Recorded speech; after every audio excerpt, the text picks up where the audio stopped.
Hello, this is Shannara from Attentive, here with another Youth Ambassador Laurel and our coach and mentor Montel.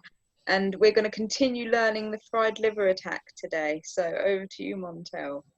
Hi. Okay, so during this game, what we've established is that we can't move our queen forward 2 because it needs to defend the knight. Okay, we can't yet take, because if we take, the pawn will take and it would have a pin on the other knight and the bishop, so you can't take with that knight. If you move down that knight to here, okay, then you got 2 knights attacking this square. They won't yet take this pawn here because that's still defended by the queen. Okay, so that would perhaps be your strongest move. Right, so then I'm moving over to e2, is it? Yes. Right, let's go. Okay. So now, now I could move my bishop down to b4, Yeah. and then that would put you in check. And then they move at 1. Okay, and now I guess I just got to retreat. Oh no, but then that's the bishop and the horse. Oh no, Yeah. So now that you was got terrible. Yeah. Okay. Well, I guess the bishop's worth more than the knight, isn't it? Yeah. But then I guess the knight can get over pieces, so I need to think what would be a best move after this. If you were to move your knight, you can only move your knight onto the c6 square anyway. It's unlikely that it'll get taken by the bishop because obviously the queen will take. Yeah. Bishop is slightly more valuable, as you're saying. So should I just retreat my bishop and then? I would personally. Okay, so I'll do that then. Which one do you want to retreat it to? The A or to the C? Actually, I could retreat it to C, and then that's defending. Well, not defending, but it is defending. Yeah, because even though you'll be taken, at least you can take back. Actually, it's up to you. You've got 3 players that you can take it with, Shannara. Yeah. Yeah, I was actually going to use the knight at f3 anyways. So I was going to move that one forward and take it with that, because then I still leave myself quite defended over on my side. And the reason why I was thinking taking with that one, because as soon as possible, you want to get your queen over to here, because they'll be moving forward. Yeah. So then I could take the. Well, I guess I could take the knight with my pawn. Yeah, that's the best. Okay, yeah, I'll do that. Because if you take it with the bishop, then they'll just take the bishop. Yeah. Yeah. You lose the bishop, don't you? Yeah. Got pawn take? Yeah, pawn take. I suppose my best forward retaliation is to move my pawn at c3 and take it with that, wouldn't it?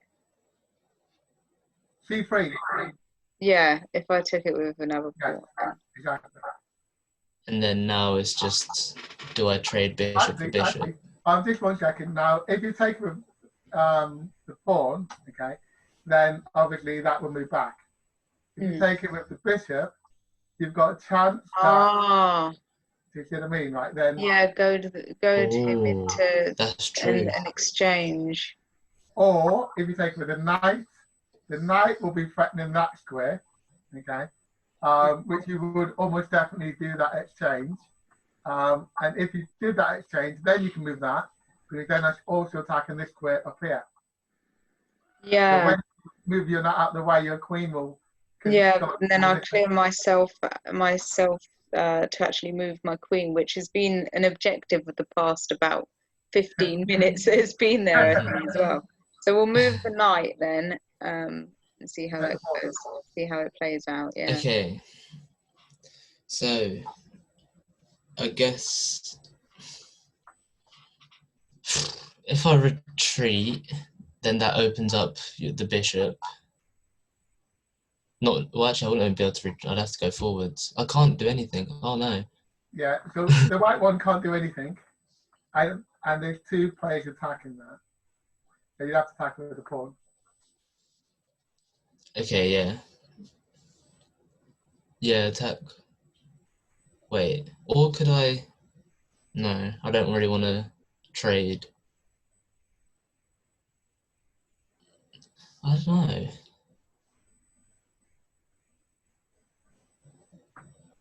At the moment, the risk to you is not critical. True. Okay. So you're saying I should just go for it and trade You and don't take need it? to. It's entirely up to you, because if they were to take and you take back with a pawn, then they can Okay. take back to the queen. So that's not really So critical. just leave that then. Yeah. Okay. And then what else could I do then? I could. So the options are to move back the bishop 1 or 2 to either the B or the A square, and then you Yeah. can advance those pawns. Okay. Yeah. Yeah. I'll move to. If I move to B. Yeah. I'll move to B. I won't move to A.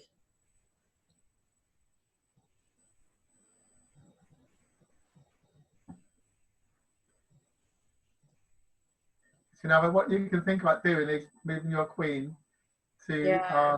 F3. Yeah, get her into the game. So yeah, we'll move my queen to F3. Yeah. And now that's attacking that same pawn there. So if you was to attack, it wouldn't be wise for me to take with the pawn, because then you could just take my rook and put me in check. Checkmate. Although they wouldn't at this stage, because you've got the other rook.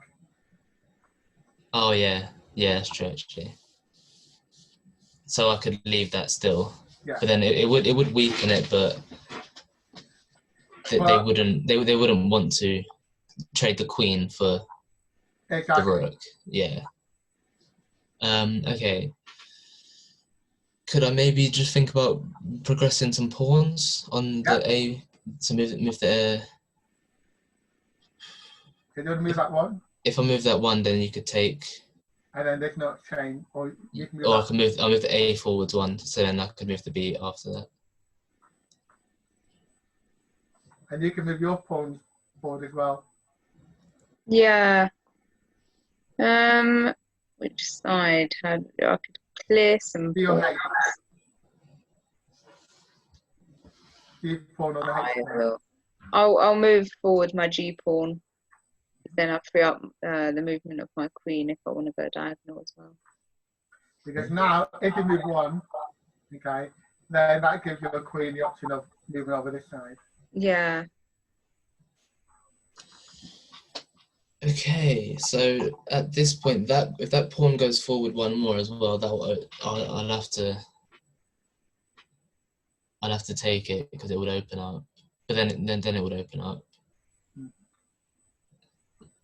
But then, like you said, if I move the pawn forwards, then the queen comes. No, but then if the queen comes... At the moment, it's still not critical for you yet, because you've got that option. Yeah, I was going to say, that's what I was talking about. If I move that forwards and then the queen goes diagonally, it wouldn't want to take... It wouldn't go diagonally, because it couldn't take that pawn. So yeah, I'll do that. I'll move the pawn forwards one. Right.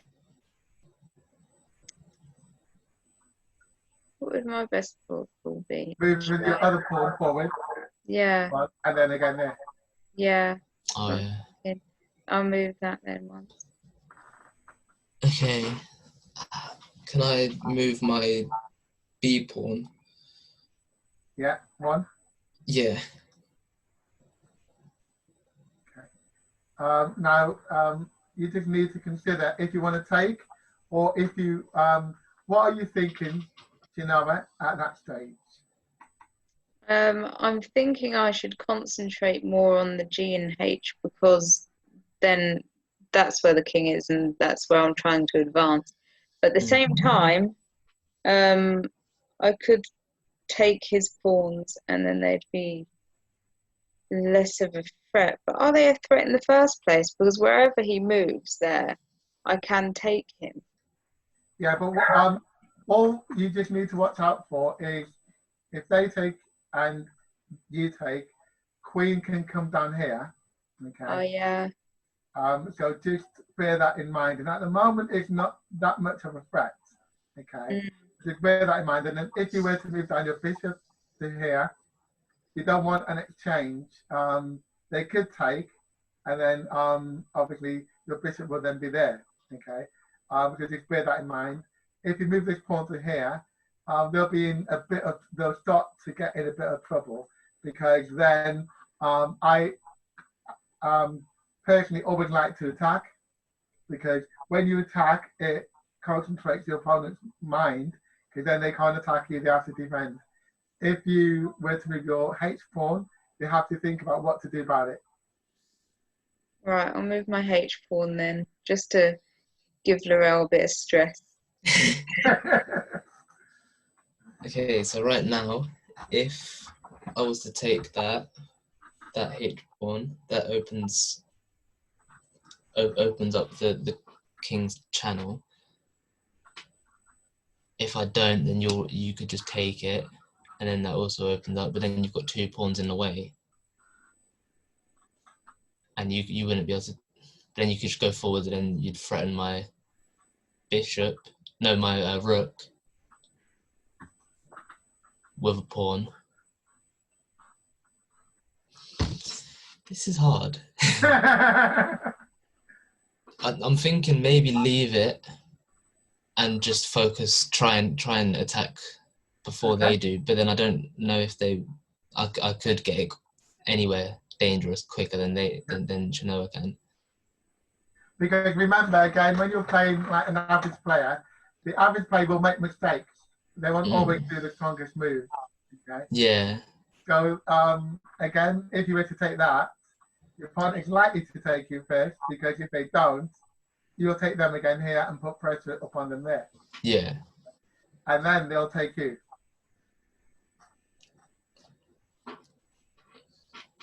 So, okay, yeah. If I was to, if I'd have moved that bishop back one more previous, if I'd have moved that to a7, then that would have opened the rook there as well, and that wouldn't be such a bad move. Well, you can do that now anyway. I could do, but then that's just one extra move. But yeah,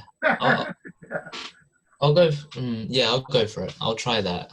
See what I'll move the bishop back to a7.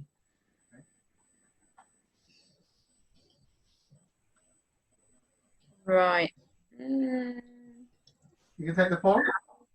Yeah, I think so. Now that's a problem for you now, isn't it? It is a very big problem. So. But the actual benefit that you've got is the queen can't come here straight away, because you control this diagonal line. And if you take it with that pawn, the queen can't jump to there straight away, because obviously the pawn will be there. But then, because you've got pressure upon you, it's likely that they'll now start the exchange. Yeah, and also I think I've just noticed how she could put me into checkmate. How? If she was to move the H rook forward and take that pawn, then I couldn't do anything about it. Well, if I was... move. Yeah, I know, but if so, I need to find a way to avoid that from happening. Yeah, but it's not the H pawn. The H pawn is controlling the actual diagonal. It's the queen. Once the queen moves onto the black square here, then the queen can move to either H2 or H4. Then the queen is threatening checkmate, and you won't be able to defend it. Oh yeah. They're just going to move here, then move to one of these two. Then you can't defend it. So that will probably stay on H1. Okay, so On that line. But the other thing that you have to watch out for is white moving to here and then to one of those 2 squares. Well, white taking the bishop next as well. And then once white takes the bishop, you're in all sorts of trouble, because white then moves this bishop to there. because if you take back with that takes you pawn take, okay. So the queen will then almost definitely move to there anyway. Mm. So then you have to guard for checkmate here, or you'd also have to guard for the bishop coming here and controlling this diagonal line. Yeah. So white Oh, is no. going to attack from both angles. Yeah. God. Okay. What do you think, Shanoa? I'm liking the sound of it. Yeah, it's a different position for me to be in because I have to get used to being more offensive in the first place, and the position that I'm in, my best options are offensive. So Yeah. Yeah. sorry, Luell. It's okay. It's okay. Maybe I don't know. Maybe I should just keep going with on the Go B back. side, Okay. and try and Do you want to move the pawn? yeah. Like, Maybe I should just do that. It is a bit of a nerve-wracking thing when you can see something. how are you? on the side. I'll take it with pawn. Pardon? Take pawn. G 6 to H 7. Mm. Yeah. Yeah, we could do that. I think checkmate's about to happen. So then my only move would really be to move the king to H8. And then you take that. Knight to E6. Yeah. Right, let's take. I'm sorry, I'm taking your bishop now. And then you're Okay. attacking the rook. So what are you going to do about the rook?